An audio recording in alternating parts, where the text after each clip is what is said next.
staked out this old oak tree right next to the stream. Pulled our truck in just before dawn to get a little patch of green. Got a cooler in the back, we're sitting on the hood. Any other day we'd be up to no good, but once a year we like to come out here and celebrate what we've got.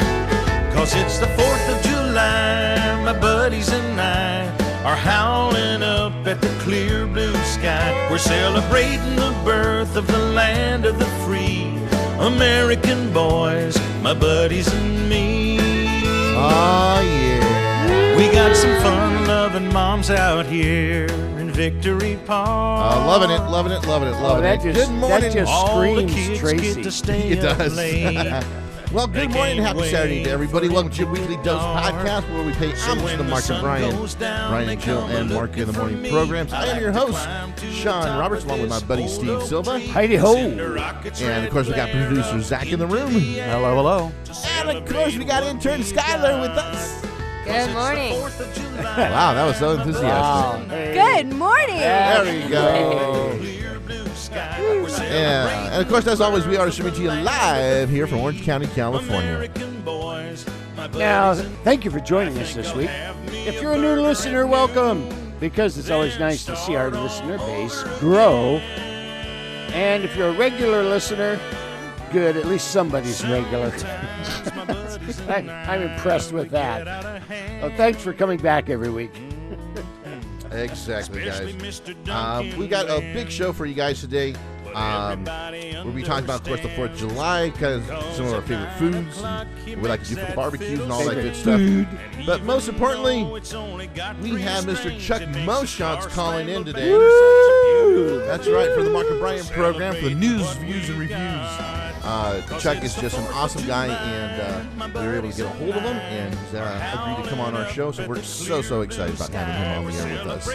So we got a big show for that, and we got some questions that some of the listeners asked. So we'll be moving on with that too as well. So. Now don't forget to interact with the show if you can on the website, yourweeklydose.com. Tweet us, yourweeklydose1. Find us on Facebook. Email us at yourweeklydose1 at gmail.com. You can also download the show for free from our website. We're on iTunes, Podbean.com, Google Play, Stitcher Radio. Just search for Weekly Dose, and we're also on iHeartRadio. Yes, we are. Don't forget to rate the show as well. Yes, that's very important. And also, that song there is 4th of July by Randy Crenshaw, and written by our dear good friend, Miss Tracy Newman, and Michelle Malone Krell as well. So, very cool song. Krell. And you said it sounds very much like Tracy. Yeah, I would say as soon as the music starts, you can hear her influence, and then the words and the melody and stuff. It's like, oh, I would think Tracy had something to do with this song. Yeah, exactly. No, it's a great song. And thank you, Tracy, for sending that to us. And Liza, actually, also for and sending I just had a flashback with What's that? the name Krell. Uh-huh.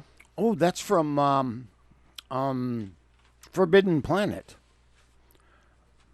Leslie Nielsen. He's a commander of a spaceship that goes out and finds The room got so quiet. the colony on this planet stopped responding, and Kind of like we are right now? yeah, Yeah, okay. and they go out, and the people that lived in this planet and died eons before Like this show is right Walter now? Pigeon was there, Yeah, were called the Krell. got it.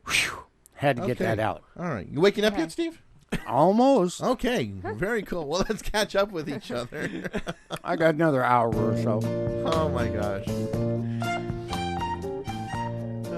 God, I love it. Let's start off with our intern Skyelar, see what her week was like. Oh, I knew you were going to do this to me. So my week it's been pretty great. I came over on Tuesday to work on some fun social media stuff for the show. We had a blast. And we got a little sidetracked talking about CatCon. Yes. Yeah, there it is. There's the Intern sound effect. Skyelar likes the kitty. I'm a big fan of kitties. I'm wearing a shirt today with cats all over it, and my socks have cats all over them. Yes, they do. And a couple nights ago, I actually had a dream about my cat, so judge all you want. You're starting to scare me now. But Skyelar. aside from the cat part of my week, I've had an excellent week. I've been binging this new podcast. Is it called Your Weekly Dose? I'm on your weekly dose, so I don't know if I've been listening to it and being on it. I think it might just consume my life, though, and I already have tasks to do that. No, it's a drama called The Bright Sessions. It just finished, and binging a podcast, doing a lot of hanging out in California since I'm from Minnesota, and it's a lot colder there. Oh yeah, so. Oh yeah, for sure. Yeah, Oh, it's yeah. been a quiet week, don't you know? Oh, it has. How about you, Zach? What was your week like, bud? I actually, for everyone who doesn't already know, I am going bald. It may not look like it, but I am. Sean's looking at my. Checking. Oh my God. He's gonna look at my head like There's a big pink spot right there. I thought he was gonna come up behind me there like a in the middle. monkey and just like start picking at my head. So he touched me. So I when I took my girlfriend to get her hair done not that long ago, I came across some. Does she have a bald spot like that? Not yet. Oh. He really is picking at my hair, everybody. He is. So I came across this shampoo that they sell at the salon that's supposed to thicken your hair, and I've been using it for like the last month, and so far it seems like it's working. I never thought that would ever happen, but it actually does. Are you feel putting it like on it's your working. head? Well, where else would I put it? We don't know. Well, I have been trying to be like Robin Williams and put On on my your arms, chin? grow my knuckles and arm hair, and that's not working. So Just don't wash your crotch with it. Oh, don't even get me started on that. I'm just going to stop it right there. So All right. I'm going to be fuller head of hair one day. One day. So that's one day. And if we get you a wig, it might even be sooner. I like wigs. Steve, get your merkin. Get your merkin up. What was your? Oh my God. Well, Tuesday I went to Taco Tuesday Where at Kino's. Oh, okay. My friend Robin and I usually go there every week. How is Robin? Robin's doing good. Good. Doing good. Yeah. I like the tacos at Kino's. They're $1 a piece. You get 3 of them for $3, but you have to buy an alcoholic drink as well in order to get Oh my God, to no! get that darn. deal. Oh my God, What are you a bummer. okay? So, I'll have a couple of margaritas. And, Margaritas? yes. Mark. Yes, the It's bartender's like a margarita, name. but they use markers instead of. Oh. Well, yeah, the bartender's name is Mark. Oh, got it. And so that was real exciting. We could tell. Yeah. And then on Thursday morning, Uh-huh. I don't know if I've mentioned this, but my landlord and his wife are from Colombia. Uh-oh. Colombia's like the in setup. the World Cup right now, Yes. and they are into it, y'all. Oh boy. So Colombia played Senegal Thursday morning at 7 a.m., and the winner moved on, and the loser went home. That's basically what that was. Normally what happens in a game? So it was a 0-0 tie, like most of the way through. There was about 15 minutes left in the match, and Colombia scored, and everybody, there was a house full of people. They had a party. Oh boy. They went nuts. Oh, I can What's imagine. so funny? I'm laying in my bedroom going, Colombia must have just scored. Wow. Because you hear everybody cheering and clapping, and then you hear the TV with the guy going, goal! So it was pretty exciting. Like that? That's it. Oh, those are those horn things. Wow. They sound like a swarm of bees. It does. So it's very exciting. Now they, I think they play on Thursday in the round of 16 against England. So, Cool. luckily that game's at 11, so it won't be so. Is anybody else watching the World Cup or anything? My Or is it- roommate is. He actually went to his friend's house and spent the whole day there. Really? He takes it that seriously, yeah. I mean, I respect the sport. I mean, I played it when I was in, elementary school, I think, and junior high. But, I mean, it's a fun sport, absolutely. But I never got into it the way, these fans from... Well, like Lisa, Oh, my God, yes. Argentina, Yeah. they lost to France today 4-3. Sorry, Lisa. Yeah, sorry. That's too bad. But at least they made it that far, so That's good, though. Good. That's Yeah. good. Because I know she had the little flags or whatever on her cheeks. Oh, yeah, that's I mean- on her fingernails and her toenails, and there he is. Yeah, when everybody cheers and you Never hear that. So, it's funny, our whole house is decorated with it's yellow, blue, and red, or something like yellow, red, blue flag, and there's a flag out in front for Colombia, and they had Yellow, red, and blue balloons decorated the whole house. People get into it. Very man. exciting. They really get into it. Yeah. Well, you're probably wondering why it's just the 4 of us here today. We got a couple people missing. So can't find them anywhere. Can't find them anywhere. And so Grace is kind of doing her thing right now, of course. We just call her when we need her. But Phoebe is actually out today because she is tasting, I think, like her cake for her wedding. So she's getting ready for that. So she won't be. That's why she's not here today. But she said she's going to record. Is that a big thing, tasting wedding cake? Oh, yeah, dude. Really? Yeah. I read. Absolutely. I mean, when Karen and I did ours, it's like, yeah, I want to go taste what we want to have. And it was also, good. Free cake. Yeah. that too. Well, because you do taste like 7 or 8 different kinds, so it's kind of cool. But then I am now volunteering myself as an assistant cake taster if anybody needs help. Yeah, so that's what Phoebe's doing today. She's tasting her cake today, and so she's actually going to be recording some of the segments so we can hear it next week and everything. And she's going with her mom, so half of it will probably be in Korean, so it'll be kind of funny and entertaining. Oh, good. So, yeah. And then, unfortunately, our friend Debbie, Intern Debbie, is a little sick right now. So, thankfully, she's home from the hospital, though, so we won't get into it too much. But hopefully she'll be back with us. Hopefully, we're looking probably about come back soon. Yeah, probably about 3 weeks is what I'm guessing. So we miss you and love you, Debbie. Oh, yeah, man, that is not soon. Yeah, unfortunately, but she's. I talked to her last night, and I went to go see her at the hospital yesterday. Because I told her I was. And I said, okay, well, she goes, I don't know how many days I'll be here, and I'm like, okay, not a problem. And so I said, well, I'll try and stop by and see you on Friday. So I have dinner and everything. Go see her, and got to the hospital. She's not on the list. And I'm going, well, what the hell, I know I get this call from Sean. Hey, what's going on? Yeah, I'm like, what hospital is she at? She's at, like, Yeah. And you go, yeah, the one on Talbert and whatever. So, okay, I'm not the right one, Okay. Well, it turned out when I talked, she called me back late last night, and because I called her before I called you, left a message, and then called again just to double check. And then she called me back last night about 10 o'clock, and she said, yeah, that she got released about 4:30. So, and Neil just turned off her phone. And you showed up at... I showed up at 7:30. Ah. Yeah, so... Missed it by that much. Yeah, exactly. So, and so that was, what I got to do for part of the week. But, and then getting ready for my graduation. Good God. My reunion tonight for high school. Ooh. So, yeah. Where's that going to be? In Uptown Whittier. Whittier has an uptown? Oh, yes, we do, baby. Whoa. Yes, we do. So, it'll be fun. It'll be a blast. So I'm kind of looking forward to our 30th reunion. So, I can't believe it's been that long already. Today's your 30th? The 30th, yeah. Wow. Yeah, so I'm just like, okay. So it's gonna be a good turnout. I went to the 25th, and I had an absolute. Is it a blast. place where there's good access for handicapped? Why, you want to come? Yeah. You want to crash the party? Why not? You can probably be one of the teachers. Let me show these guys how it's done.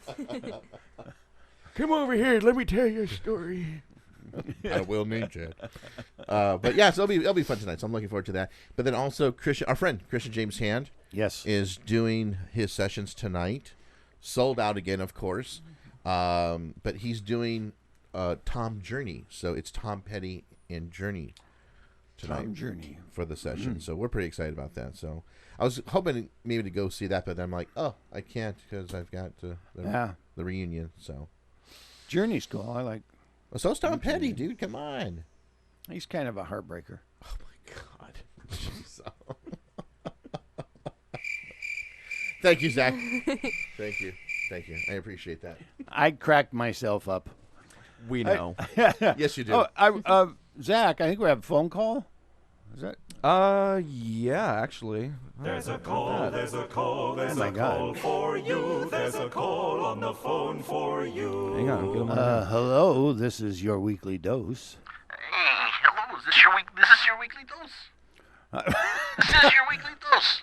Yeah, I think it is. God, I can't believe I got through. I'm talking to Steve, Sean, and Phoebe. Oh my God, this is awesome. Yeah, and who are you, sir? Oh, my name's Dave. Dave. Hey, how are you? I'm doing great, Dave. Is the rest of the Weekly Dose family there too? Mostly we get. I'm hiding. Producer Zach and producer Skyelar are here. Oh my God, Skyelar and Zach! Holy cow! I can't believe I'm on with you guys. Is this Steve? Yes, this is. Now, Dave, where are you from? Oh, I'm from Fullerton. Dave from Fullerton. From Fullerton, yeah. Oh man. Fullerton Dave. Dude, this is so cool, man. You sound like he's related to Skyelar. Awesome. Hey. Hi, Skyelar. Hi, Skyelar. Hi there. Oh my God, a girl's talking to me from your Weekly Dose. I can't believe this, man. This is like totally awesome. Holy cow. Well, what's on your mind today, Dave? Oh, well, look, I've been listening to the show ever since Steve first started tweeting, man. I love your tweets, Steve. Oh, my tweet a week? I love all your tweets, man. Like all 7 of them, man. They're freaking awesome and everything. So, hey, I just wanted to call and see how much I love your show and love you guys and how you guys pay homage to Mark and Brian. I mean, the funny things you guys talk about and the actors and the musical guests you have on and the stupid skits like this one. But my favorite thing that you guys do, that you guys do are your lists. We have lists. The list that you guys. Oh, that's right, lists. Yeah. Oh, I thought you said lisp. No, I have a lisp. Well, you're weird, Zach. So, Yeah. hey, I mean, like every time I hear one of your lists, I'm just like, oh man, there's no way you guys can top that list. And next thing you know, holy crap, you do it. Well, Oh, we're my very wow. innovative here, Dave. I don't know how you guys do it, man. It's just, oh man, you guys do some great lists. It takes a lot of pot. It does. I can imagine, Steve. But and the subjects of your list are totally killer. I mean, you guys do so many subjects from every angle and humorous. They're informative and everything. I mean, subjects from like places to visit and to like where to go on vacation. Oh, yeah. Yeah, there's a lot of places to go on vacation, especially here in Orange County. I mean, these lists are they're so amazing that I even have a list of my top 10 favorite lists that you guys did. Oh, really? Yeah. Now, but before I give you that, I'm going to give you... So it's a list of lists. Exactly. But before I give you that, Steve, here's Yes. what I want to do. I'm going to give you the list of my top 5 reasons I love your lists. Well, Fullerton Dave, we look forward to this. All right, here we go. Okay, so number 5, they're awesome. What? Repeat that again? I didn't quite hear that. Sure. So, like the top 5 reasons why I love your lists. Yes. Number 5, Yes. they're awesome. Could you repeat that one more time? Sure, they're awesome. Thank you, Dave. Absolutely. That's quite a compliment. Absolutely. I appreciate that. Yeah. Number 4, Yes. they're cool. They're what? They're cool. Speak up a little louder, Dave. They're cool. They're Oh, cool. Here, you want to try it a different way? Hold on. They're cool. They're cool. Okay, there you go. Oh, yeah, they're cool. Okay, they're cool. I'm getting the idea that Yeah, you're kind there of you cool go. too, Thank there, you. Dave. Oh, thank you, Steve. You guys are so cool. Hey, Dave, Anyway, you want a drum roll before you number give the 3? number? Look at producer Zach go, man. Oh my That's God! so freaking Got a cool. drum roll. All right, number 3, Yes. they're bitching. Bitchin'. They're Oh, bitchin'. that's a blast from the past. I Yeah. said bitchin' when I was 15. Oh my God. Oh, that was like 1820, wasn't it, Steve? That's just about. Yeah. Now, number 2, Yes. if you cut out all the talk, it almost sounds like a countdown for the SpaceX rocket. Thank you, Zach. I appreciate that one there. That was totally help. And number 1 reason why I love your lists, What's your number one reason you love our list, Dave? they're awesome. Wait a minute. Isn't that a repeat of That's how number? good they are. That they repeated the word That's how awesome. good they are. That is, I mean, they're awesome. Oh, Now, my here's my list of my all-time favorite weekly dose lists. Okay, you ready? Okay, we're Number ready. 5. Yes. Wow, that's long. Okay. The one about you ready? Here we go. The one about music. The music list. Yeah, the music one. Number 4. Yes. Oh shit, here we go again. The one about movies. So it's music and then movies. Yeah, We've got yeah. an M theme going here, Oh, Dave. do we? It's oh, gonna boy. change up right now though. Number 3. Oh, yes. The one about porn. Now, see, that's my number 1. Yeah. Yeah. That's number 3. That's number 3 for me. Number 2. Trouble is so long. The other one about music. So you're a very big music Oh, fan, yeah, Dave. it's the other one. The first one was good, but this one was much This better. is the better music This is the than the better one, yeah. previous music one. Absolutely. Okay. Oh, wow, Okay. yeah. Well, that's And good. the number 1... Must be songs that Skyelar put on it. Yeah, I think so. Now, here is my favorite number 1 list that you guys have done. Yes? The one about porn movies that features music from local bands that have a donkey scene in them, but the donkey is really a guy in a furry outfit.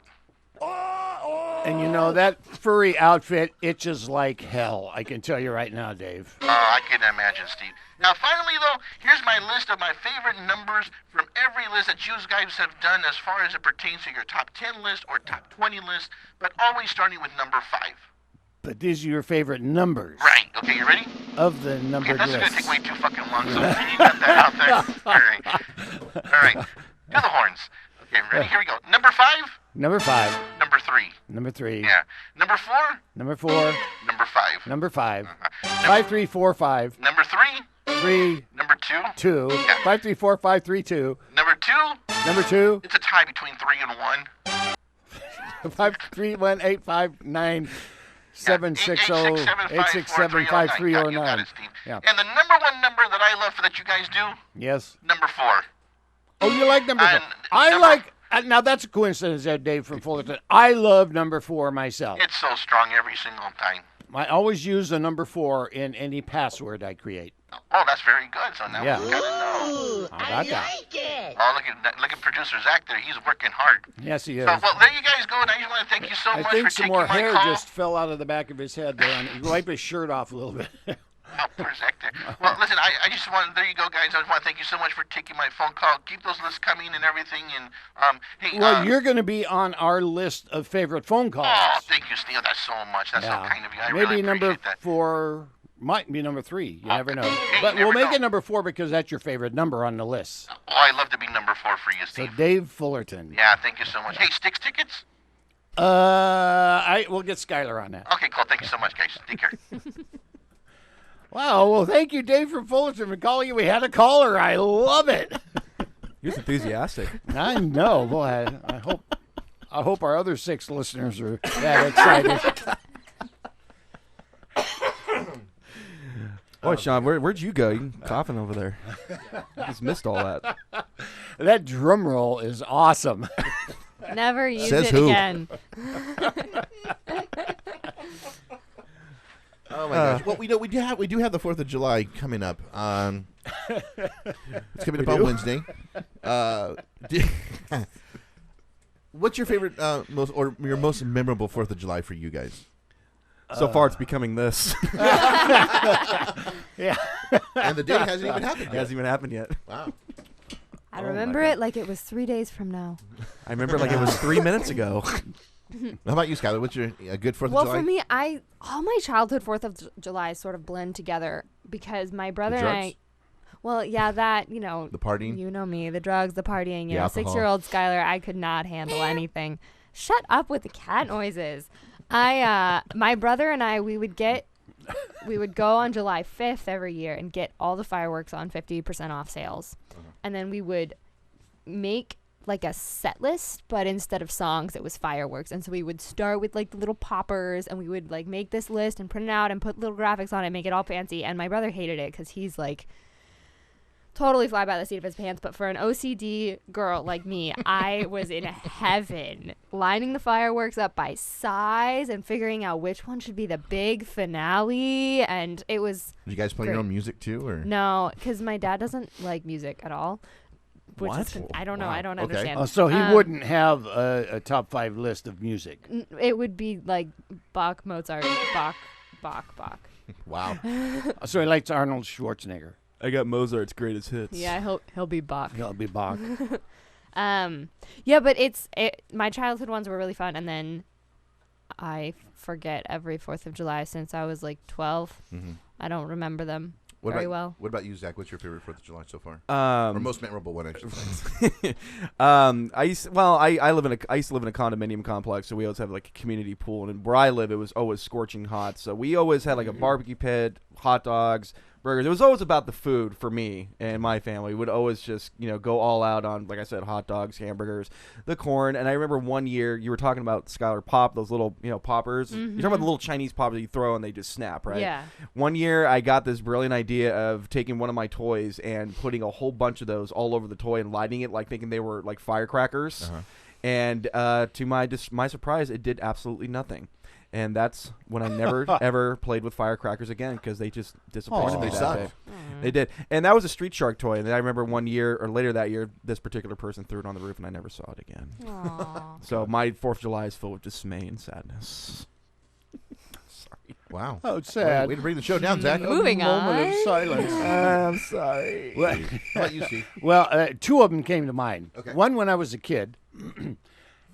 And, One was last week. My sister and her husband lived in Lakewood, and so everybody gathered in Lakewood, and we were out in the street lighting fireworks and stuff like that. This is back in like late 50s or something like that. 1852. And so he could do pretty much anything you wanted. And my brother-in-law pulls out these things. They're kind of like a ground flower that spins. Oh, I remember the flowers. Except these things, you light it, they'd start spinning, then they'd take off like a rocket. Yeah. Oh, shit. They'd hit the damn sky. I mean, they would go up, And Wow. the problem was you couldn't control where they went. Right. So we lit the neighbor across the street's house roof on fire. Oh my gosh. Everybody's running over there, and there's a little flame blowing up on the roof, and they're trying to find a hose and squirt it. Oh, it was very exciting. Oh, wow. Very exciting.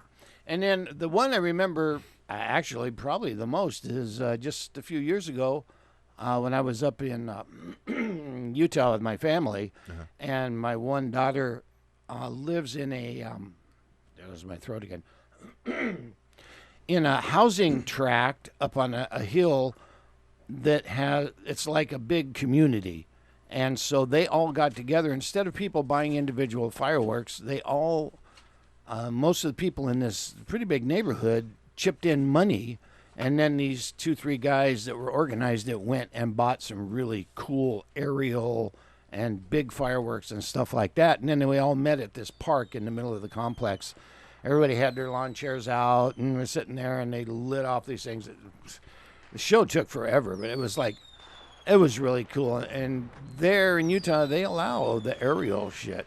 Well, they got so Like- much space out there, Yeah. basically, I think. So it was like just, it was so much fun to be around my family and stuff like that, and then have this really exciting thing going on. 2 come to mind, and not a specific, well, one's a specific one, but I think just as a young boy growing up in Whittier, the same thing, just having the fireworks out there in the street or in the driveway, at the edge of the driveway, my dad lighting them and just having them, go off and do their thing, whatever, and just year after year after year, just seeing kind of cool, just everybody's out in the lawn just sitting there watching them and stuff, and neighbors doing the same thing. But I think my most memorable one is Lake Havasu, and I think this is probably about 82, 83 or so. And we went to Lake Havasu with my parents and with 2 other couples. There were the ladies, the wives, were my mom's girlfriends from high school. So their husbands, and then each one had a daughter. So the girls and I go out in the lake and do the whole, The whole daughter thing? yeah, exactly. The whole boating thing with the jet skis and stuff, whatever. And now it's coming cool. time for the fireworks, and they're going to shoot them, over the river, basically. So to our right was these big sand dunes and stuff, and that's where the fireworks were kind of coming from, about 100 yards past the sand dunes. So one goes off, and it fires over the river, and ooh, ah, yeah, all right. Next one goes off, and ooh, ah. And then we kept hearing explosions, but nothing in the sky. Uh-oh. Well, we look over to our right, over the sand dune, everything just went on fire. And all the fireworks just started exploding and everything on the ground. It's like, oh my God. So, yeah, so it was really bad. So now, where we're sitting at, we're now seeing the fire department trying to get across London Bridge to get to the fire. They finally get there and everything, starting to try to put that out. As we look across the river, there's now 2 palm trees that go up in flames. So now the fire department has to go back across London Bridge. Of course, they didn't build London Bridge for fire trucks. No, they did, and it looked like it just took them forever to get across that bridge and everything. It was just There was something I remember, like about 15 years ago. I was living in Long Beach, and Long Beach had a cool policy. Fireworks were illegal in Long Beach, but you could take whatever you wanted down to the beach, and the cops would all like spread out along the bike trail that's there. So there's the street and some property, then there's the bike trail, and then there's the beach. You could put anything you want on the beach and light it off as long as you stayed on the beach. Oh. And they would be there to make sure nobody took stuff up to do anything or, watch what go on. And I thought, this is really cool. I mean, it keeps it confined in an area where it's hard to get anything on fire. Yeah, exactly. And let people do whatever the hell they wanted. And it was. I don't know if they still do that or not, but I thought that was like one of the coolest things I'd ever seen. Neat. Zach, can you turn my headphones down a little bit? Is it everything you hoped it would be? I was trying my in-ears, and it just sounds completely different on this new system. Can you crank it a little bit more? Ooh, crank it. Yeah. Go all the way. Keep going. Keep going. Keep going. Keep going. Keep going. Like that. Right there. Right there. No, a little bit more. A little bit more. A little bit more. Oh! Yeah. Thanks, Zach. I appreciate that. You give good headphone. Had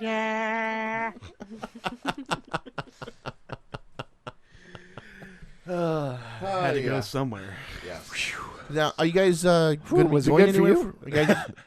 Are you guys going to be going to go see any fireworks anywhere? Or? Well, I'm coming here, so you'll have to provide the fireworks if there's going to be any.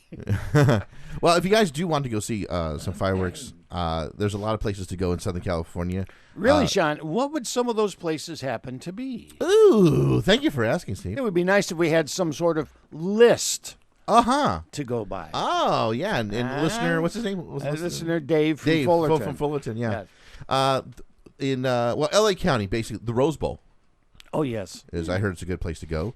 Also, the Hollywood Bowl. I've never been to that one. Ooh, there seems to be a theme. That's two bowls. Two bowls. The cereal bowl? The cereal bowl is in here, yes. And then you also have the Grand Park in downtown L.A. I guess they're doing something. Oh, yeah. That's a great park. That's kind of weird because you got to get like above the buildings and shit and everything. Well, actually, the park's pretty big, so there's a lot of open space between the buildings and down to like 7th Street or something like that. Oh, okay. Whatever. 4th Street. Okay. Redondo Beach Pier. Oh, yeah. So I heard they got. I used to go get fish and chips there. Okay, and then Dodger Stadium. Well, after the game, like my friend Kent Albee Jem says, read my name. Okay, all right, Steve. Way to go on that one. Yeah. Yeah. Thank you, Zach. Yeah, that's in response to the Dodger Stadium as well, I'm sure. Yeah. Let's see. And then, of course, if you're in Orange County, nearby us here is going to be the Joint Training Base here in Los Alamitos. Oh, we did that. Do you remember? We did that. We were over at Tanya and Jody's. Yeah. And then we walked down the street to the base. And Steve. You remember? I do. Oh, and Natalie was there. Yes, she was. Oh. Yes.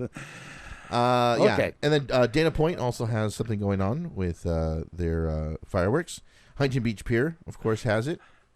And, of course, our two local amusement parks, Disneyland and Knott's Berry Farm, also have. Does it say anything about the Huntington Beach High School? Because it seems well, to you know always what? be There's a bunch of cities also that are doing their own things, too, as well. So I didn't know if they still did that.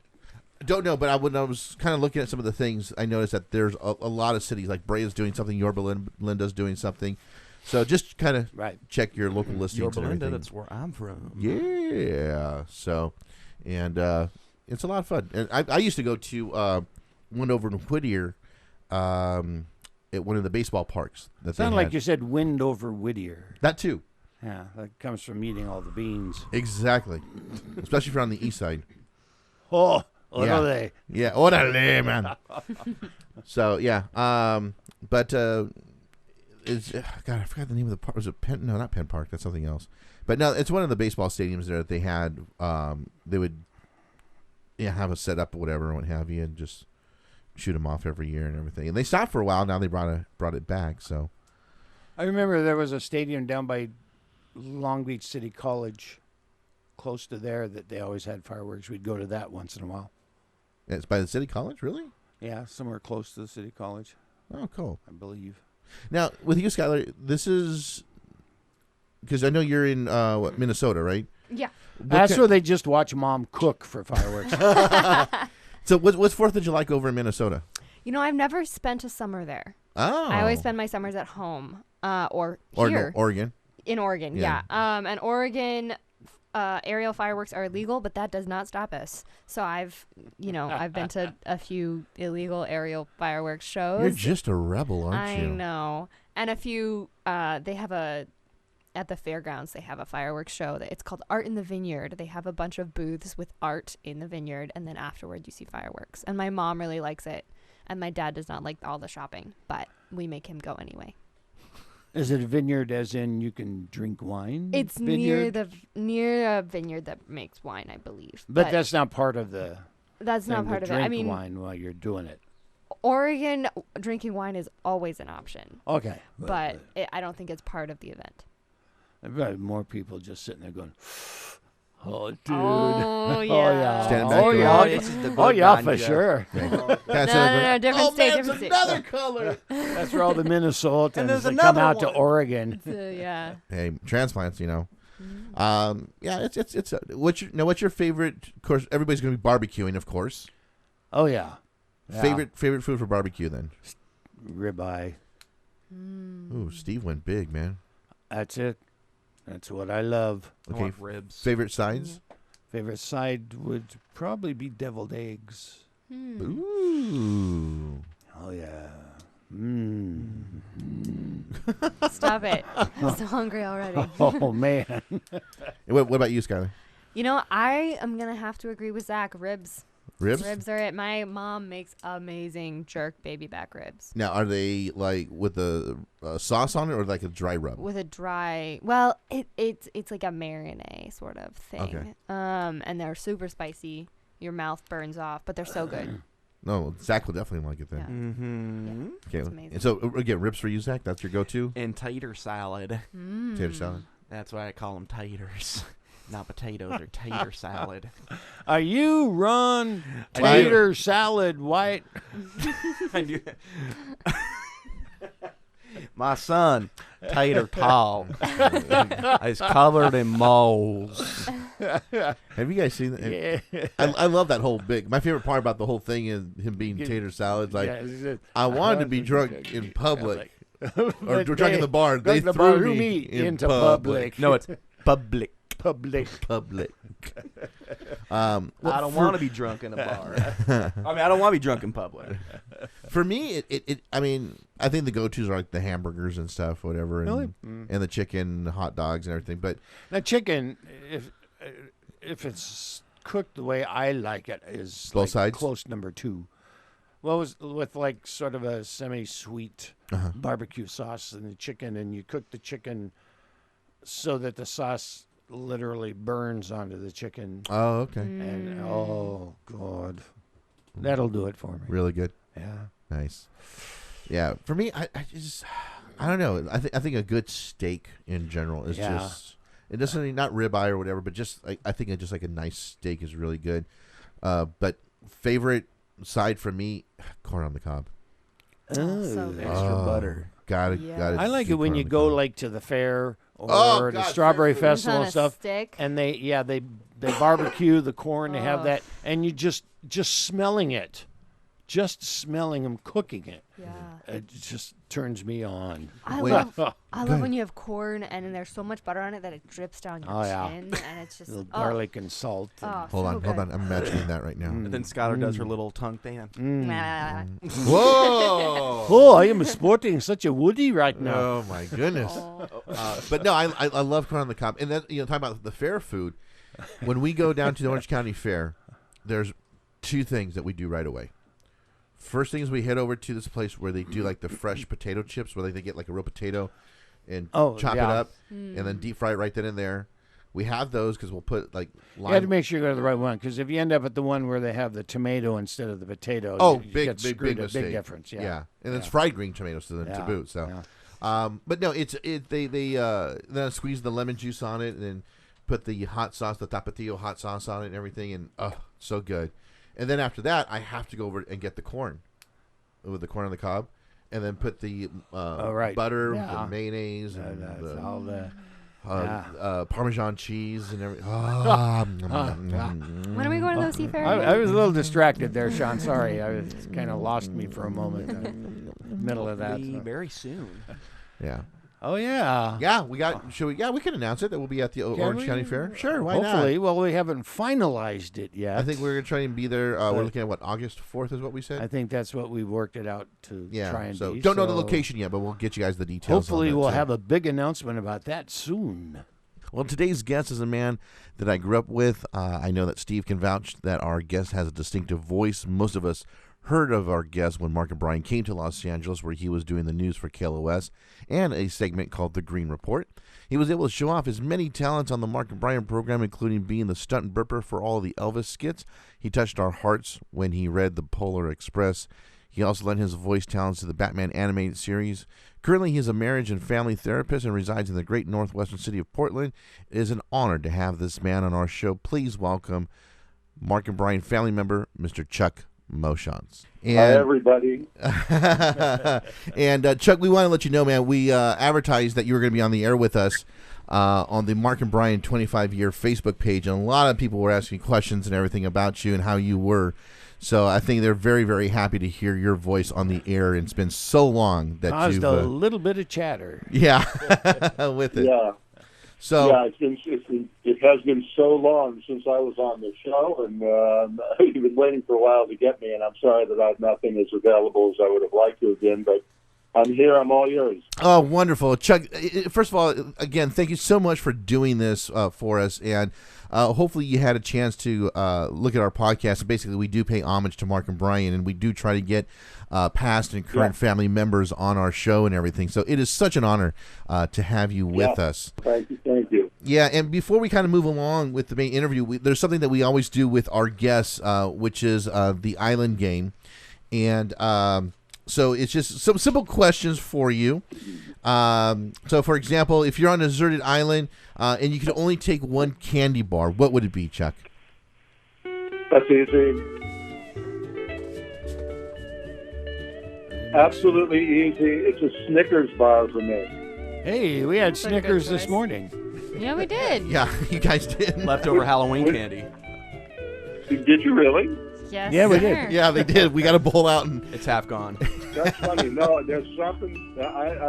My candy connoisseur days go back to when I was a kid, and I was a candy connoisseur. I had definite preferences and definite favorites. I like Nestle's Crunch a lot. There used to be a thing, I don't know if it's a thing anymore, called Annabelle's Rocky Road, which I could die for those. Those are great, but I don't think they exist anymore. nice. But get me, when Halloween rolls around, the thing that I'm tempted by are those Snickers. Nice combination of things, the chocolate and the nougat and the crunchy and the nuts. Yeah. Good by me. That's my go-to as well, Chuck. Okay, if you could only take one album with you on the island, Chuck, what would it be? Well, I laugh, not because I don't know, but because the name sounds funny. A Pink Lady. Oh, hey. Okay. Sounds more like a drink. Yeah, no, Pink Lady's are nice sweet ones. I also like Envies. And I may be saying some brands that are more consistent with the Pacific Northwest than you get in Southern California. I'm not sure. But Envy is a good one up here, too. Cool. Okay, and you can only take one movie with you, Chuck. Too hard, man. That's fucking impossible. There are so many movies that I draw from and saying, boy, this is just like that situation in such and such. In Pulp Fiction, or this is just like that line in The Usual Suspects. But I think I would say Princess Bride. Oh, yeah. You killed my father. As you wish. Good choice, Chuck. As you wish. And, okay, if you could only take one food with you on the island, what would it be? Well, please, you're killing me here. If I had to survive on one food in a desert island, man. So you'd want it to be something that would be healthy enough to sustain you. You'd want it to be something tasty enough that you'd look forward to eating it. What the heck? What would that be? Can you give me some hints? No, just kidding. I would choose like Asian food myself because that way I can kind of have everything from like Chinese food to sushi. That would be me. Ramen. Oh, okay.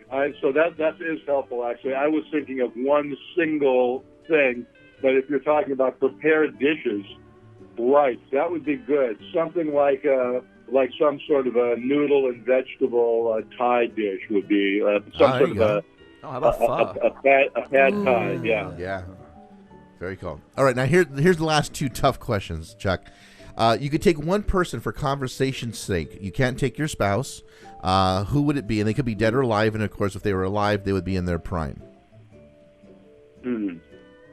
Conversation sense. Let me think about that. Who do I have my most interesting conversations with that don't make my blood pressure go up?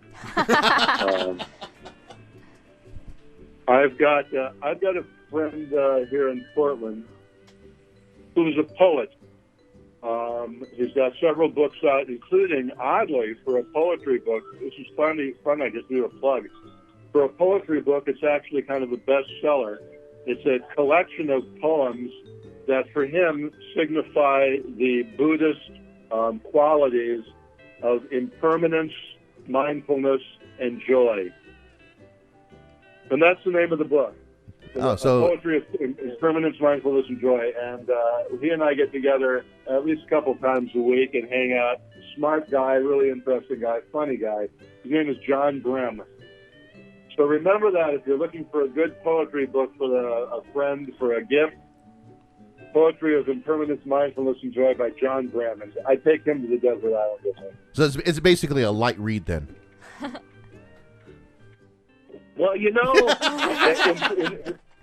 in some ways, I mean, if you get through the impermanence and the mindfulness and you get to the joy, then it's a light read. There you go. All right, and here's a tough one, Chuck. You could take one person for sexual gratification, and it cannot be your spouse, dead or alive. Who would it be? Well, I'm not. This may not count. I'm not married. Oh, okay. So it can't be your significant other then. Oh, well, fuck that. Oh, sorry. It's okay, Chuck. You can curse. Let it all out. Well, I would say it would be the at least one woman I see a day who I say about, man, if I had to take one woman to a desert island to have sex with, it would be her. So it's dedicated to those lovely women everywhere. There you go. All righty. Well, Chuck, again, it is so good to hear your voice after all these years. There's so much that we got to know about you because of the Mark and Brian program, of course. And, of course, there's so much that we don't know about you as well. Could you kind of take us back to the beginning? Where were you originally from, and how did you get into broadcasting? I was born and raised in Los Angeles. I lived there until I was in my early 20s. At age 25, I was working at a radio station at University of California, Santa Barbara, KCSB, and the student station. And I had a jazz show and was program director and occasionally would fill in during the news. This was in 1976, 5, 6, yeah. And a friend of my father's became a principal owner of a radio station in Las Vegas. And that station was aiming to use a service provided by NBC, which was starting a network of all news radio stations across the country, filling in most of the hour with their news. But then local stations had an option to cut away for 5 to 30 minutes an hour to do their own local news. And this station hired me, KBMI it was called in Las Vegas, to be the news director. And I had no experience, but hey, it was Las Vegas, so anything kind of Wow. And so for the inauguration of this NBC News and Information Service, I was the guy in Las Vegas, and we would cut away for a grand 5 minutes of local news an hour. Uh-huh. And that was about all I could handle putting together. And that was the beginning of my career in the business. Wow. Well, hey, Chuck, this is Steve. How you doing? Hey, Steve. In 1978, you narrated a 30-minute film called Quincy, a City of Historic Progression. How did that come out? Kind of explain that to us, please. Honestly, I met a woman at a retreat about 2 months ago, and she lives in England, and she Googled me, and she said, I found this thing about you that's so funny, and she sent it to me, and I looked at this thing and went, I have absolutely no memory whatsoever of anything about how that came about, but there I am, literally half a lifetime ago, really cute young guy doing a terrible job of narrating this video. So to answer any specifics about it, I haven't an idea in the world what that was, how it came about, what I got paid for. It was sort of embarrassing, but I'm impressed by it that I was so cute. It was funny, Chuck, because awesome. when I did just a basic search for you on YouTube, that was one of the things that popped up. It was like three major things, and two of them we're gonna get to a little bit later on, though. But I saw that and I'm going, wow, yeah, Chuck is really young in this one. And actually, I sat through the whole narration on it, and I'm going, yeah, that's and it was actually kind of interesting to a degree. And of course, it was, I think, in my opinion, a typical Chuck Moshontaz narrative, because you actually made it interesting, Chuck. Oh, well, that's thank you. I appreciate that. I haven't. I don't know whether this is a mixing of metaphors. I haven't Googled myself on YouTube, so I don't know what the other two are. Well, we're going to bring those up. We're going to talk about those, but with I shiver. no, it's good, Chuck. It's all good. With getting into broadcasting and coming to Vegas, then how did you come then to KLOS? Long story. A guy mentored me. I had no idea what I was doing when I got to Las Vegas. And the news director of the local TV station was a journalist by profession. He just ate it and drank it and slept it and loved the news. He had an opportunity to take me under his wing, to mentor me, and also to sort of be the news director behind the scenes, to put together what an all-news radio station in Las Vegas should look like and what it should cover. And he taught me how to do it. And that was great. So I worked there at the radio station for a couple of years, and then he hired me to become a reporter for the TV station, the CBS affiliate in Las Vegas. And so I did that for a year. Meantime, the guy who had hired me originally at the all-news station had moved on to Dallas and had a morning guy on this rock and roll station called KZEW, which was the original Zoo. And they needed to pair this guy with another team member in the morning, and I even thought I would be great for it. So he hired me, and he put us together, and that was the beginning of my career in rock and roll radio. And me and Dave Lee Austin had the morning Zoo, and we did that for a couple of years. Then I got hired to work at a radio station in Boston, and after a few years there, the program director there moved to L.A., to KLOS, and he said, Chuck, we could use you out here. And I was from L.A. I didn't intend to move back to L.A. Didn't feel like that was my home anymore, but it was a good opportunity, and I said, what the heck? And so that's how that happened. Just one of those things. I wish I could say I had this career course charted out, and by this time I'd be here, and then finally I'd reach KLOS. It just kind of happened. Wow, that's awesome. That's the way things go. Could you kind of explain the Green Report, whose idea that was? I could if I could remember. So, Chuck, what we're hearing here is, did you do a lot of recreational drugs when you were young? You don't remember a lot of it? I'm not sure the recreational drugs I did when I was young had been eating my memory. It's the recreational drugs I do now that mess with the memory. Oh, okay. Because I think a lot of us, Chuck, remember you when you were on KLOS. Of course, you did the news and views, basically. And occasionally you did a segment called The Green Report. And No, I remember. I remember the Green Report, and I honestly don't remember exactly the origins of it, but it could have been something as simple that they needed a particular bit of public affairs fill in the days when radio stations were required to do a certain amount of public affairs, and they asked me to do a daily minute thing to give them an extra 10 minutes a week or something, and I was and remain very interested in the environmental movement. So, but it was very cool, as far as I'm concerned, in the 80s to be scanning all of the news services available and resources available to me to be able to do these daily 1-minute informative, I thought, reports, just keeping the environment in all of its complex and varied aspects in the front view at a popular radio station. Felt like, wow, this is a great opportunity. So I absolutely love the Green Report. I just moved houses, and in the process of moving to this new house, cleaning out the old house, I came upon a few old plaques and awards given to me by various environmental organizations for doing the Green Report. It's something I'm quite proud of.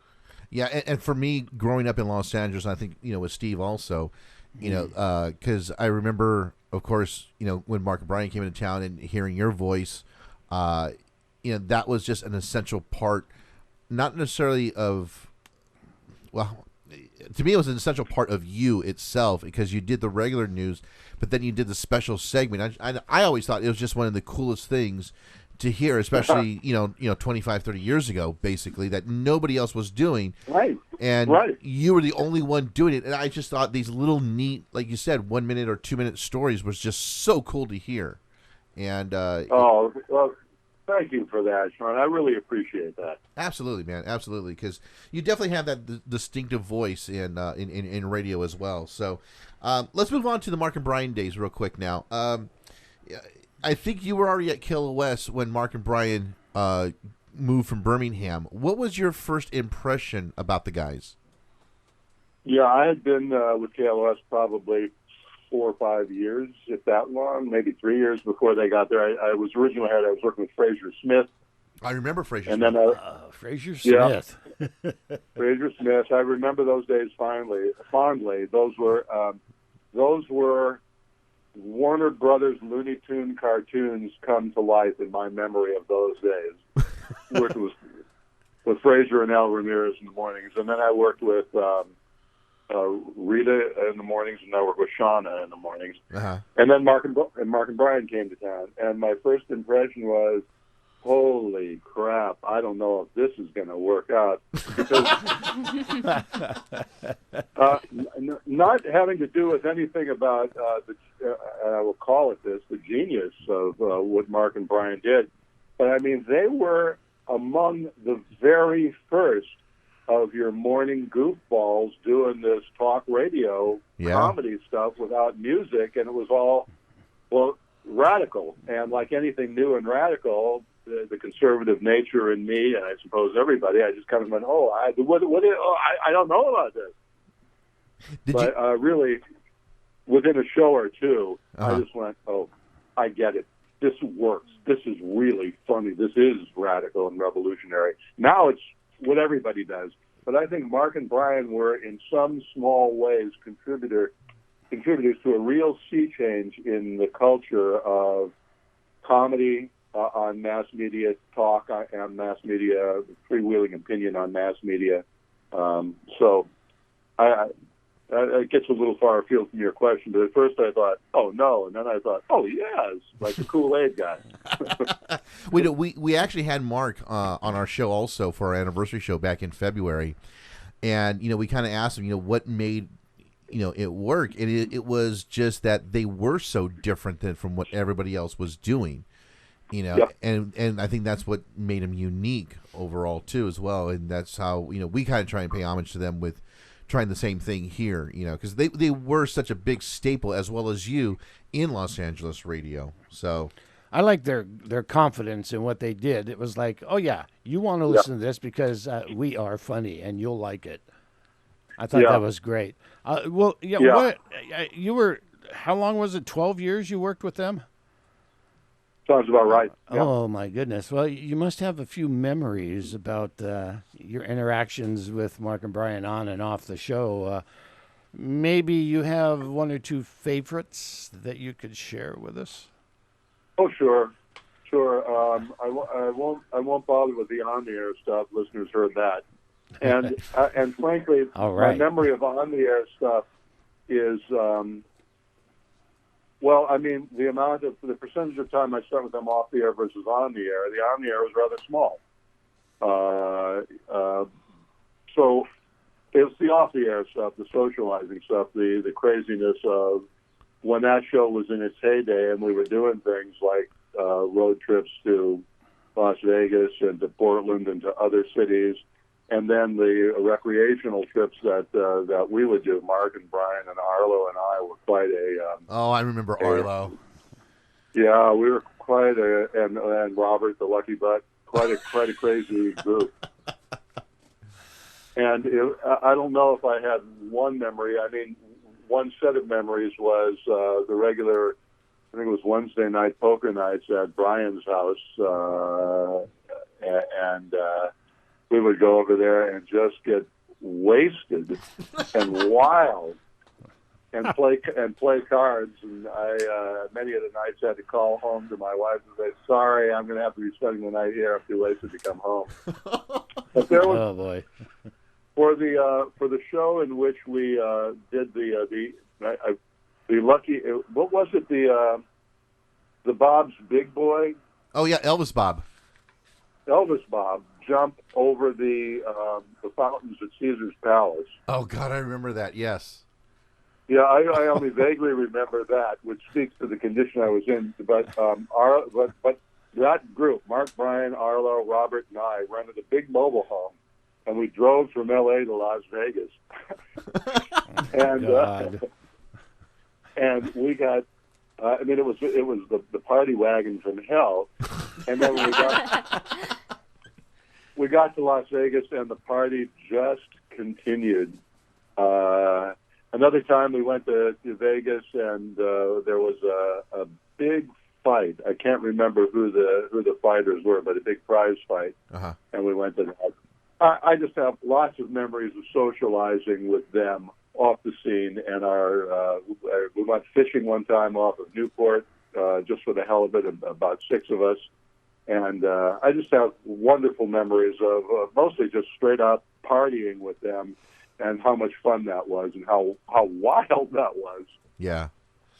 Yeah, it my wife and I, we had the opportunity to hang out with Brian. We accidentally ran into him at a strip bar in Vegas, and I think the guys were on vacation at that time, and it was on a weekend, and her and I went to a concert and just decided to go to a strip bar. And next thing you know, we run into Brian, and he was just so down to earth. He spent basically the next 3 hours with us, just chatting and talking with us. And, we bought him lap dance. He bought my wife a lap dance and everything. And it was, it was just so fun. And 'cause sometimes, when you have certain radio personalities on the air, you wonder, is it a character? Is it not a character? And Mark and Brian were so huge at the time, were these personalities strictly on air, or is this how they really were? And no, that's, what you got on the air was who they were. And it just cemented me of being a fan even more. Well, yes, I think I agree with that, about them in particular anyway. And so that adds something. You have a personal experience of what I'm talking about, of how much fun, how much laughter there was in doing those kinds of things that I was just describing. Yeah. It was ball. I can imagine. Now, there was a point in time, too, during the show, Chuck, that you left the show and went to another station, and then you were put together with former Mark and Brian producer Nicole Sandler. How did all that come about, and why did that come about? Well, the general manager of KLOS at the time, for many years, Bill Summers, Uh-huh. I would say he didn't like me. I think that would be a little one-sided. I would say it's more fair to say we probably just didn't like each other. Got it. So he was on my case about everything. And at a certain point when my contract expired, he had just had it up to here with me. So he when my contract came up for renewal, he said bye-bye. Oh, wow. And so I was unemployed for several months, and it was during that period of time when I said, okay, I can see the handwriting on the wall. I got to do something different with my life. And it's sort of when I galvanized my plans to go back to school and become a psychotherapist, which I am to this day. Right. But at that time, I was scrambling. I was I was divorced at that point. My kids were with me half the week, and with my ex-wife half the week, and I was unemployed and scrambling for another gig. And at some point, this weird radio station, which was a lovely radio station. Anybody help me with the call letters? I don't recall either what the call letters were. It'll come to me. So it was a great alternative album station, and Nicole was doing the mornings, and they said, well, let's see how this goes. And I tried. I was really grateful for that opportunity to get back in the game, to have another job for the year until it went out of business again. Uh-huh. And then I was unemployed for a brief period after that, and then the new program director at KLOS decided to get this reunion thing together, and he hired me back to the station, and Joe Benson back to the station, and Jim Ladd back to the station. Yeah, because KLOS just went through like a whole thing where they were firing everybody, and like the only ones that stayed was Mark and Brian. And I remember, and Rita. Yeah, and Rita, of course, lovely Rita. And I remember then there was a point too where slowly people were coming back, and like I remember distinctly, like they were going through different news people, and you had to like audition again, kind of a thing. I did. And I remember like they went through, and I'm like, it was like they were trying like different people, like every day it was a different news person, and then I don't know what day it was though, but they said, okay, now we're going to try this new news person, Chuck Moshontaz. It's like I think L.A. probably erupted, of hearing you back on with them, and then of course it was obvious that you were the choice to have back on with the guys. Yeah. That was that's a funny promotion. I'd forgotten that they'd done it that way. Actually, there was a huge concert out in San Bernardino, and I forget what the venue was. And as part of that, the KLOS-sponsored venue, that was the night they announced all of the old-timers were coming back to KLOS, and it was me and Joe and Jim Ladd, and I don't know whether Gino was part of that. Gino Michelini was part of that, but one by one they had us come out on stage, and that was really thrilling to walk out on stage, and have people just screaming and cheering for me and us all coming back. But yeah, so the year in between, I was at the other radio station doing the album-oriented rock, and awesome. That was a nice mid-period. Well, it's funny. I'll tell you a little story. Please go ahead. Yeah. Yeah, please. So in moving, a great old house built in 1923. It's just gorgeous. Nice old place, big, and the bathroom. One of the bathrooms is a big, lovely place. Built in 1923 and renovated since then. There was not a drawer or a cabinet in the bathroom, so I needed to get something. So I got a nice dresser that fits in the bathroom, and I picked it up yesterday. And as I drive up to the place, the guy says, "You're Chuck?" "Yeah, hi, Patrick." And he says, "Are you by any chance the same Chuck Moshontaz?" Because we had my email address, which has my name in it. Right. And I said, "Yeah." And I said, "Oh, you must have lived in L.A." He said, "No. But in 1993, when Mark and Brian first got syndicated to Portland, you were part of that show. And I remember you telling stories about this and that and participating in the rival." You said, "So when you were in L.A., you did the news too, didn't you?" And I said, "Right, that was my main thing." But just from my part on the show up here, which was nothing to do with the news, all this time later, he had remembered me and was like, "Oh, wow, Chuck Moshontaz, I remember the time you did this, and you talked about playing poker, and the guy asked you if you could fracture a double saucety, and I thought that was so funny, and I still remember that, and I can't believe I'm talking to Chuck Moshontaz." I'm telling you, it is weird.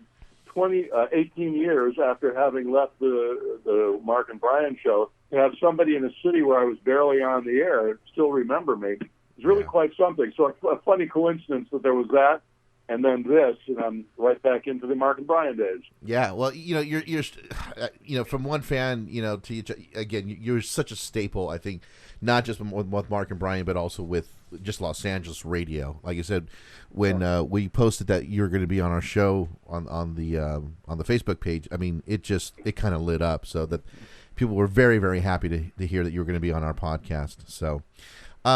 One of the things. Thank you, Sean. I appreciate you saying that, and I'm really happy to know that. And if there's any questions or things that were passed along that were of interest to people, I'm happy to. Yeah, absolutely. Steve's going to read. In a few moments, Steve's going to have some questions from some of the listeners that they posted.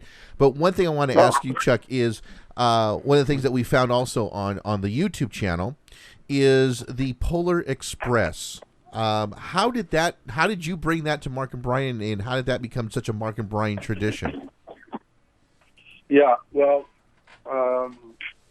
when I had young kids, I became a fan of children's literature. I still am a fan to this day. There's some great writers, and the label a children's writer or kids fiction does them a disservice, because it's universally, the good stuff is universally great regardless of what name you put on it. There's wonderful teachings and stories and so forth.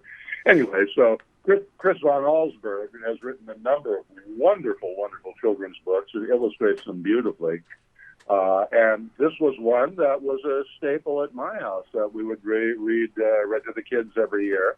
And somehow, I don't remember exactly how it came about, I ended up mentioning it and suggesting it as a possible idea of a Christmas time sort of Mark and Brian thing. And much beyond anything that had to do with more than that, it became a bigger thing. And Frank found music for it, and I would read it every year. And then after I left the show, of course, they'd have other people come in and big stars, legitimate stars, read the Polar Express. Yeah, that was really fun. And I also have the memory a couple of times of reading it, of really getting choked up at the end, getting into it. And a funny experience to be on the air and so present with what I'm doing, reading this thing, to be forgetting the professional context and kind of getting choked up by it. But I enjoyed all that. Well, it was hands down, everybody was saying, yeah, they remember, like you said, these other celebrities reading it, whether it was Morgan Freeman or so forth, or Gary Elwes reading portions of it, but everybody loved your version of it. And that's what we kept hearing on the Facebook page. Well, 100,000 Mark and Brian listeners can't be wrong. Exactly. Yeah, there you go. Exactly. And speaking of the listeners, well, here's a few of the questions I have. Listener John Pinkerton wants to wish you all his best and would like to know, overall, how are you doing? That's a lovely question. I just, are we still in June here? Yes. A couple of weeks ago, I turned 70. Wow, well, happy birthday, Chuck. Really? Wow. Thank you. And, my first two reactions to that was, the first one was, hey, for 70, I'm looking pretty good. I'm feeling pretty good. And my second reaction was, 70? That is old as fuck. Oh, my God. Oh, yes, it well, is. if it makes you feel any better, Chuck, you're actually as old as Sammy Hagar. That does not help. I mean, I look around at other people who are 70 and go, geez, that person is old. I look at me and go, that ain't me. Okay, another listener, Johnny Santiago, wants to know if you kept any copies of you being on the air. Like if you have a library of things you did on the air when you were with Mark and Brian. Nope. Well, Wow. there you go. There you go, Johnny. Simple as that. No, and people in my life who have said, do you have any stuff from the old days? I actually don't. I may have a cassette or two somewhere. I actually don't think I do of me doing the news or something like that. I wish I had little highlights from my career all along the way, but unfortunately that's not quite my style, and I don't seem to have anything, which is really unfortunate. I'd like it now. Well, just to let you know, Chuck, there is something, and if you like, I can have our producer, Zach, email you a link that it's called the Mark and Brian Archives, and it goes back, and sometimes they have complete shows on there also, going back all the way till 1988. So, and of course, I know you're involved with a lot of those broadcasts and everything. So we can have Zach send you a link so you can kind of like download those for yourself. Oh, Zach, I'd really appreciate it if you could get I'm on it that. That would right be now. wonderful. All right, there's another listener, Manny Gonzalez. He's asking, hey, Chuck, when you did your burps for Elvis, did anything else ever come up on accident? Oh, my God. Yo, Manny. Good question. You're weird. There you go. Well, our listener base went from 7 to 6 right there. I think inevitably, it probably that happened.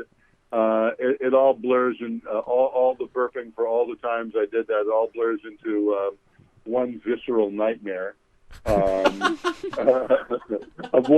what it cost me and what it felt like, and often I would be not feeling well for a couple of hours afterwards, having to force that much air in and out of my gut.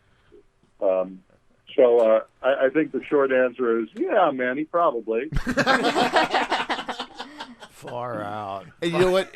There was some times, too, I think, Chuck, when you did those burps that you kind of even threw Brian for a loop, you know, and everything. Because, I mean, it was just hysterical because sometimes there was different textures that would come out at various times.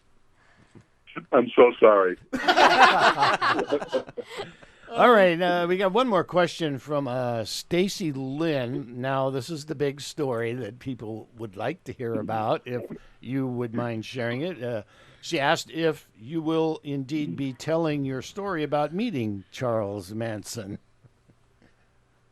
If I will be? Yeah. She was asking if you might tell the story of you running into Charles Manson. Well, you know, that's actually a story I still tell, and part of the reason I still tell it is people find it on the internet and ask me about it. It seems to be a story that pops up easily on the internet. I was recently at with this learning community that I'm involved in, and at the end of our weeks together, people do read poetry or tell stories or share art or something, and I told that story, and it's amazing to me how much impact the story still has. I've told it so many times, and it's so far apart from, I think the story is more real to me than the actual event, so it doesn't feel quite real in some way, because I've told it so many times. But, you know, I can do the Cliff Notes version of it. Yeah, At this point, I'll tell you what, as an experiment, if you don't mind indulging me in this, I'm so far removed from the actuality of that story. I'll tell you the story about, and I'll tell it in the way of sort of how it feels to me now. Okay. And give it to you rather than a good dramatic reading of when Chuck met Charles Manson and the Manson family. So I was living in the Bay Area with a friend, Doug Field. We lived on a houseboat in Sausalito. We were driving down to L.A. in his Volkswagen, the driver's door of which didn't work, so he'd have to slide over across the stick shift to get out the other side. Anywho, that's not relevant. And but it was damn interesting. Before the door stopped working, we'd been living in a little apartment together, and the door, when it would open, would go, made this horrendous noise. Well, the lady next door was the landlord, and she didn't like us because we had girls spend the night, so she kicked us out of that apartment. Oh, my God, you're living in sin, Chuck. Ooh, we can't do that. That was exactly her position. But we had the last laugh because she had a mynah bird. And the mynah bird learned to do the sound of that door.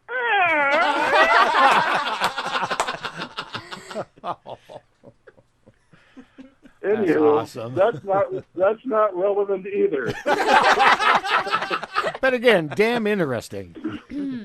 Yeah, well, I suppose. So we're driving down the coast, and in Hayward, California, we stopped and picked up a couple of hitchhikers, Tex and TJ, and drove them down to L.A. about 5 hours.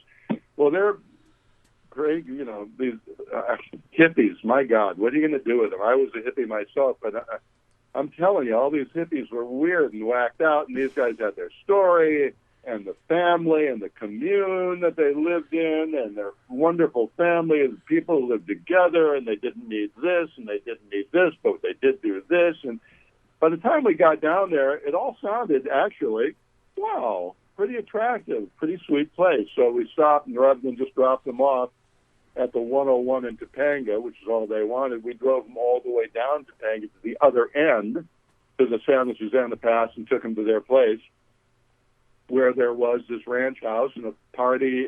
We got there about 8 or 9 at night, and a party in full swing. House just jammed with people sitting around smoking and passing jugs of wine, smoking marijuana. So they said, come on in. We joined them and sat on the floor, and I'm talking to whoever's next to me, and I'm talking to whoever's next to me, and then participating in all of that. We're going, this is amazing. And then a little while later, we heard, Charlie's here. Charlie's coming. Charlie's going to be here.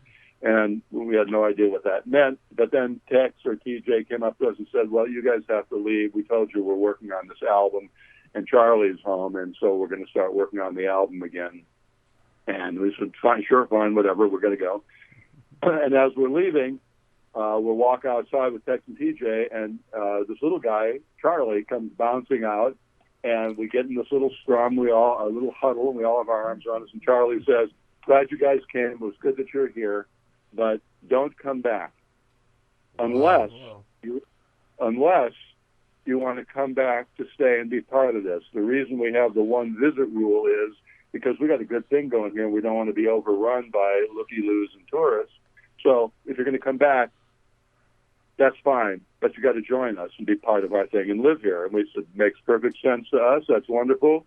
We'll give it a thought. That's great. And that was my story of the time spent with Tex Watson, who is probably still in jail in Texas, TJ, who I don't know who that was, and Charles Manson. I have no doubt that we saw other famous, infamous Manson family members while we were there. I just wouldn't have known the difference. How much? I'm sorry. Go ahead, Chuck. No, go ahead. No, I was going to ask you, after that whole thing, and then when the murders happened, how much did that freak you guys out? When the murders happened, it freaked me out exactly as much, no more, than it freaked everybody else out. God. Because I had no memory or I had no association whatsoever between these lovely people in this nice little commune that we hung out with, God, and the people who did these killings. Jesus. So there was nothing got triggered. It was months later, really, months later, I was reading an article in Esquire magazine, and the article started, I remember I was at my mom's house, I was sitting on the toilet and reading the Esquire magazine, and the article starts out with a typical journalistic kind of ploy about the ride up to the Spahn Ranch. You take Old Topanga Canyon Road north to where the San Fernando Valley ends, up into the San Susana Pass. And there, about a quarter of a mile in, you find the Spahn Ranch. You turn off this dirt road, and I went, oh, my God.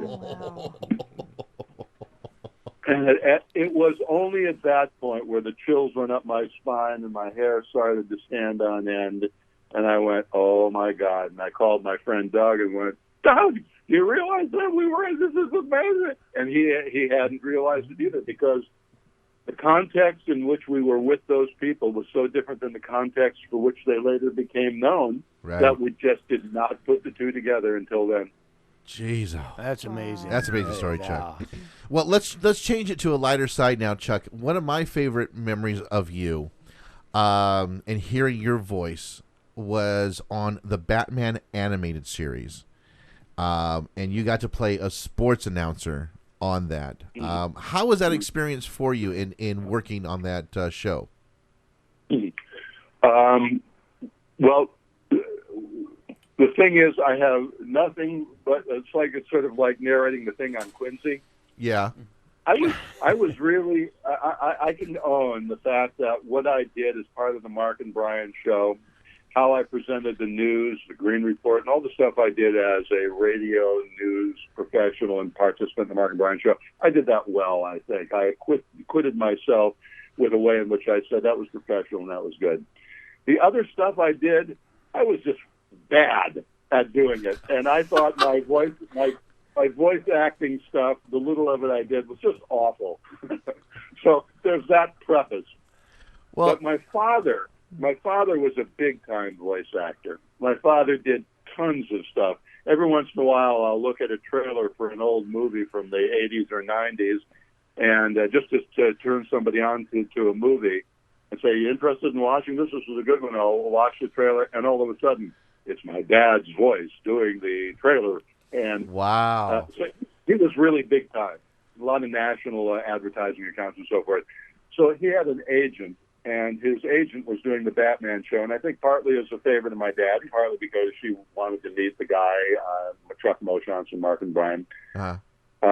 She hired me to do this voice. So I went in and did the voice with a lot of other professional voice actors, and mostly I felt like, boy, these people really know what they're doing, and I'm just faking it here. But it was fun, and I'll tell you, the way it continues to live in me is twice a year I get checks, residual checks from that one episode where I was the sportscaster. And so twice a year I get a check, and I open it up, and it's in the amount of like $7.14. All right. You bid. Wow, man. The guy put that. You need like 2 signatures on that check. Totally. I am living large on the residuals from that show. Well, you get to go to In-N-Out a couple times a year. That's great. Gift that keeps on giving. Oh, my gosh. Yeah. Well, Chuck, I know you decided to leave KLOS and then kind of leave radio behind and completely change your careers. And you kind of mentioned it earlier. What brought upon the change for you and to go into psychology? Well, I could see the handwriting on the wall. The industry was changing. People who weren't big stars ended up in their 50s and 60s scuffling for I don't want to bust anybody's bubble here who's working in radio. But I didn't want to be scuffling for jobs in Bakersfield and Palm Springs for $15 an hour, as an old radio has-been. Uh-huh. And the last time I got let go from KLOS, which was in 2000, at that point I was already, I had figured I needed to be doing something else. And with my own therapist, I was trying to figure out what to do. And I said, boy, if I had to do it all over again, I'd be a therapist. And she said, you'd be great. And then she wouldn't let me take it back. And she kept insisting it was something I could do. And she helped mentor me back into the process of taking a couple of classes at school. And then I realized, I can do this. And so then I applied to graduate school and went back to school. So by the time I was let go the second time in 2000, I was already in training as an intern. I had completed my master's degree, and I figured, okay, well, it's time to make the leap. And I got a job as an intern in a private practice and began to sustain myself. And the rest is history. So that was more or less how it happened. I knew I needed another career at that point, and found one that turns out to have been just perfect for me. I've never looked back. I'm a well-established member of the community of psychotherapy. I'm a trainer and teacher and supervisor of young therapists, and have my own practice and really love the work. That's awesome, Chuck. Because I can tell you, I remember you came back, I think, for a brief moment, I think for the 25th anniversary for Mark and Brian, and it was so good to hear your voice then. But it's nice to know that you're still doing, I think, what you've always been known to do, is to help us and inform us, and now you're just doing it as a therapist to help people overcome certain things, whatever it may be. And it just tells me that you're still that great guy that I grew up with knowing on the radio, and you're just down doing it on a more personal level. Oh, Sean, that's very kind of you to say that. It makes me feel good. It warms my heart. And, what it is that I help people do is overcome their own aversion to their own basic humanness. And we all have these ways of not accepting ourselves and feeling bad about who we are, and who we are is just being human beings. And helping people see that brings a lot of relief and takes a lot of the sting out of what it is to be a human being. Absolutely. I kind of had a question about that. I noticed when I was reading about you and your psychotherapy, and that part of it you do online. How does that work? Are you actually live online, or do you have papers that you've narrated or something for people? How does that work? No, it's live online. Just do the usual 50-minute psychotherapy session with people living in. I have some former clients. Some of my clients were former clients live in L.A. who I'm now doing work with online. I've attracted a few people. I was doing couples counseling with a couple in Central America. Wow. American expats who are living there. And it works just like regular therapy, except that we're not actually present with each other. Is it exactly the same? No. Do I like live better? Yes.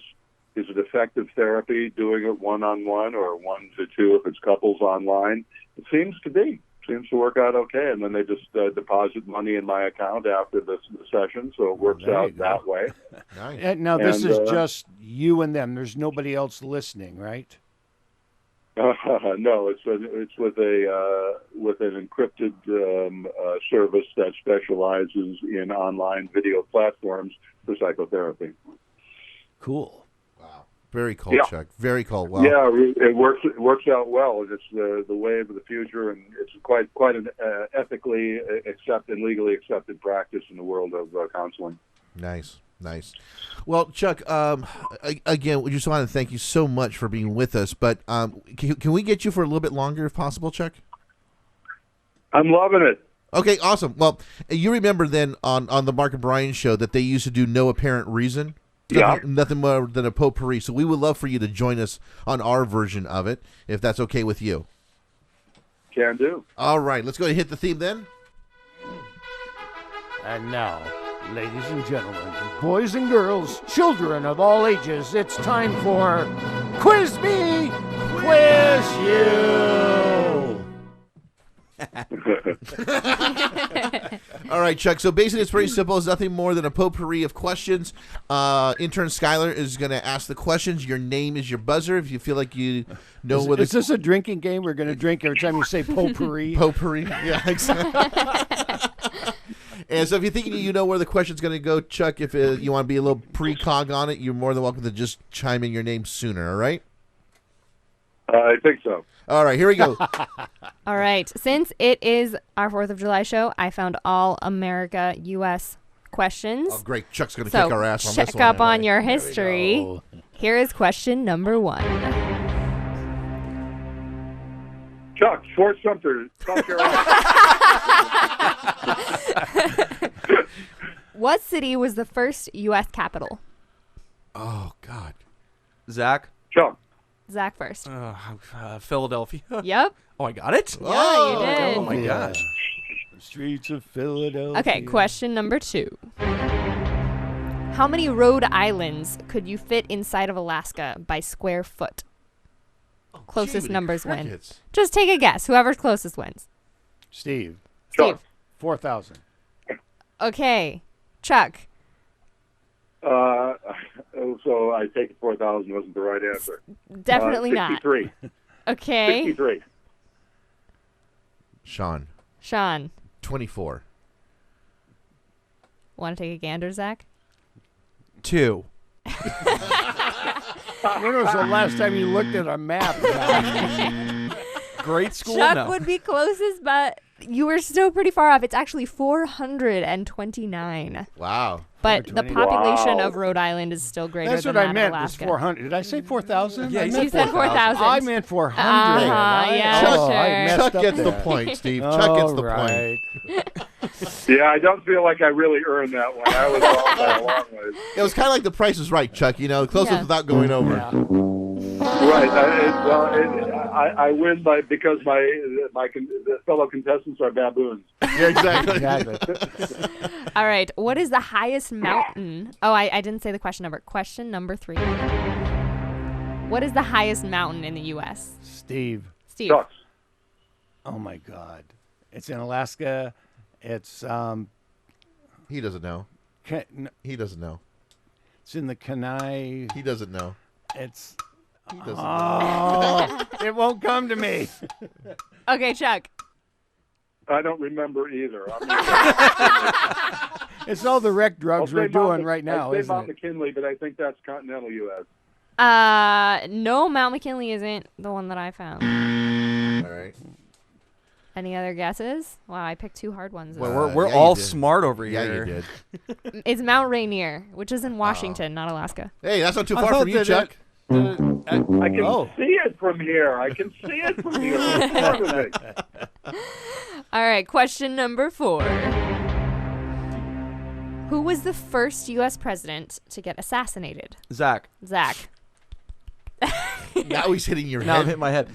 Oh, Lincoln? Yep. Yay. Oh, wow. Yeah. Who was the second? Who was the second U.S. president to get assassinated? Might know that too. Good, I don't. Garfield. I was thinking that's what I was going to say. Someone get their phone. Was it Garfield? But by Garfield, I mean the cartoon cat. I think I wanted to shoot him every time I Oh saw my him. God. Who was the second person in the United States to get shot in the back of the head in a theater? The second? Ah, All right. There was who- more Yeah, than one? it was the guy sitting in Garfield. front of Pee Wee Herman. Oh, it was Yeah, Garfield. it's Garfield. All right, question number 5. You keep cutting me off. In what year did Neil Armstrong and Buzz Aldrin land on the moon? Steve, Steve. 69. Yes. But 1969, not Nice. 1869. What? They didn't have rockets then? Question number 6. I like how Skylar's like saying question number 6 faster so I don't cut I her say it off. so fast. Question number 6. What country gifted the Statue of Liberty to the U.S.? Steve, Steve. France. Wow. I knew Steve that is one. on fire. Wow. I knew that one today. too. Steve was Yeah. faster. Come on, Chuck. Okay, question number Question number 7. If both the president and the vice president can no longer serve, Steve, Chuck. Steve. Speaker of the House. Yep. I was so first. I was so first. I think it was a tie between Chuck and Steve. All right, There's I'll a put check- Chuck down. there's I'll a- take There Chuck's you word go. for it that he actually knew the answer. There is like a 7-second delay, so that came into play, and I'm sure that you were in front of me. There is a technological thing at play here that's making me second to Steve every time. Yeah, Exactly. yeah.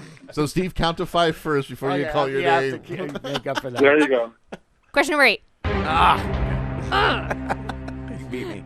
In what year was the Declaration of Independence signed? 1, 2, That's not your name. 3, 4, 5. Chuck. Chuck. Steve. Thank you. 1776. There we go. And it helped that the answer was one any 7-year-old could answer.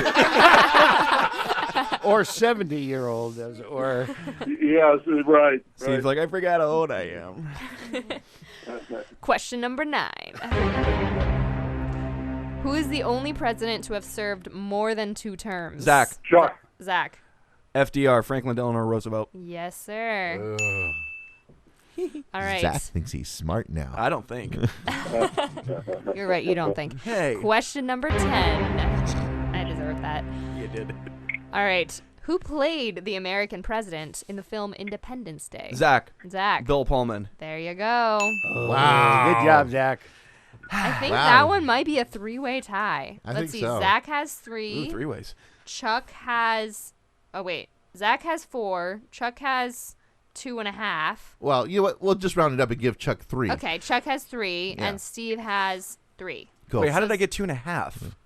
No, Chuck had 2.5. Oh, I thought you said I because did. Yeah, he But we're claims to have been before Steve on the Speaker Yeah. of the House. right. But we And don't know. if you subtract for the 7-second delay, then Chuck won. Yeah, there you Yeah, go. exactly. And you know, Chuck, since you got 3, that means you get to come and visit the show now.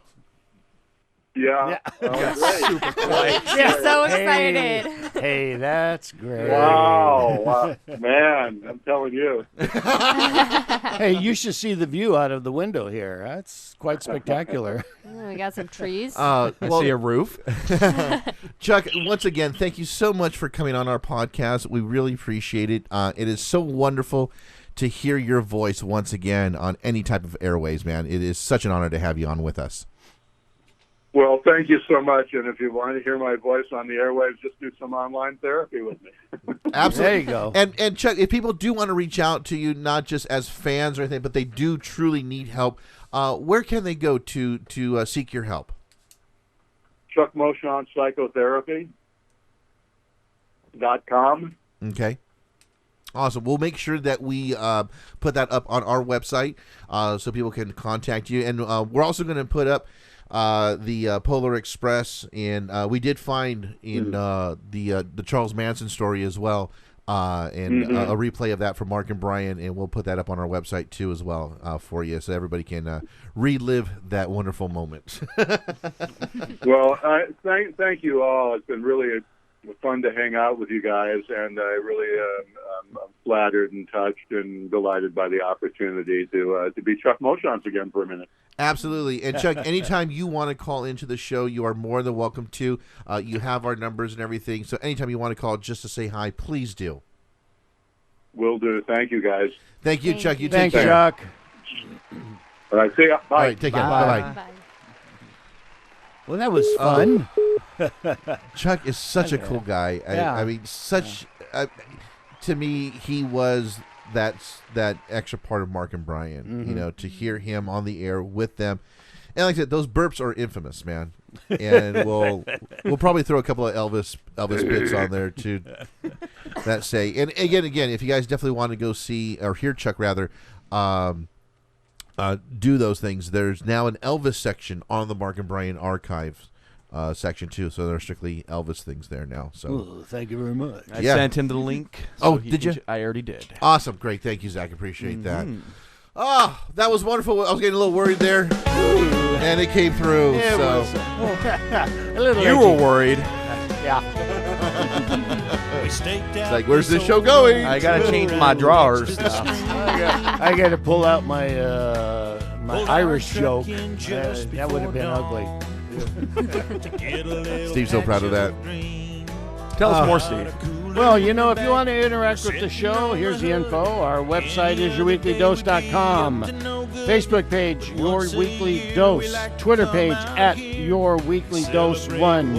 And my Twitter, @SilvaLining69. And if you want to follow me, Sean, simply both on Facebook and Twitter. They're both at the same handle, which is SR House Concerts. And then Phoebe is, you can find her on Twitter at PXLimbo. Right? Yes. Yeah. Who else are we missing? Grace. Grace. Her Twitter page is Your Weekly Dose. Oh, no, sorry, Gal About Town. Gal About Town. YWD. There you go. So if you want to follow Grace. And we've got a couple of cool things coming up. We're going to be at the Orange County Fair. We found out. Ooh, at the fair. Gonna be a real hoot and tootin' We're going time. to see people that could be our own dad. Oh, that's right.